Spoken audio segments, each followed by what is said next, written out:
continuing our journey from scratch start to a scratch handicap, and we're getting to understand in more detail some of the things that we've done earlier. If you're a novice golfer and you walk into a shop, it can be quite overpowering. Your average pro shop has loads of apparel and lots of golf clubs, and you look at the golf clubs all shiny on the rack and they look pretty much of a muchness to the beginner's eye. But as you start to develop your game, you come to appreciate that the clubs are subtly but importantly very different. So the longest club in the bag is the driver, and the handle of the club rests here. Here's the 6-iron, middle of the 13 clubs, has a slightly steeper lie to dress, but the club's a bit lower than the driver, and then the wedge below the 6-iron. I used to mistakenly think that all the clubs came to the same length. They don't. The driver is the highest, the butt of the 6-iron is a little lower, and the wedge lower again. Now why is that? Well, it's very simple. If I stand up, my hand is at its highest place.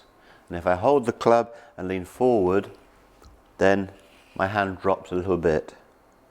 The shorter the club becomes, the more I have to lean, and the lower my hand goes. So if I show you the driver, there's 6-iron, and there's wedge.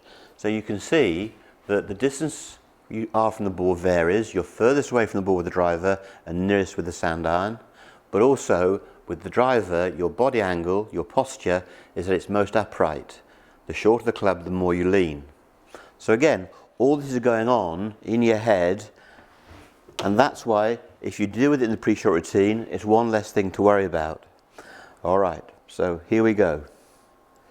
Now, if I make a golf swing and stop, I can stand up and show you my best baseball, carpet beating, axe swing, or tee shot off a 5-foot tee peg. Here's my best rotation. So here it is. There's my best axe swing, best driver swing, best 6 swing, best sand iron swing. So the body angle changes. Now what's fascinating is, as the body angle changes, the swing varies. So a wedge swing will instinctively become short, fairly upright, and quite wristy.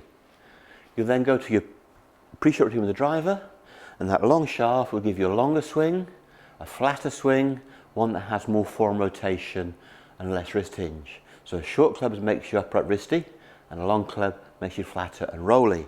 The good thing is, despite that, the setup deals with the difference, but you have the consistent swing thought of creating power by getting the shoulder to the throat.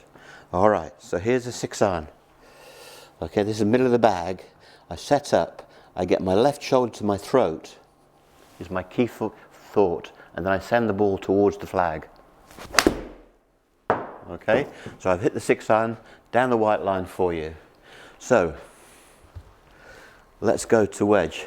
If you're wondering what the golf course is, it's Spyglass out in Monterey in California, close by the amazing Pebble Beach course.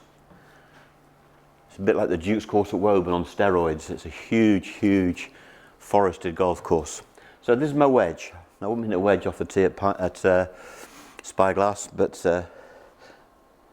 it's okay for demonstration. So I've leaned forward, my body angle is greater, I'm now going to turn my shoulder under my throat. Can you see the swing is more upright and shorter, there's lots of wrist cock, and now I release. Okay, again I've got the same direction, but the ball's only gone about 100 yards. Okay, so the club maker makes me more accurate. So, we go to the driver, the big gun. Same pre-shot routine, different outcome. Offer the club. Tip from the hip to build the grip and take your stance. You then fine-tune your ball position. In the case of the driver, opposite my left inside ankle bone. So here we go. Load the shoulder. Longest, flattest swing in the bag. Release the shot. Had a little bit of fade on that, but I think it's giving you confidence. You go through the pre-shot routine, load the shoulder, hit the shot. Okay, how much can you think about it in 1.8 seconds? Good pre-shot routine, load the shoulder, hit the shot. That works from wedge to the driver. Let the club maker change the swing. You just worry about creating power and hitting the ball towards the target.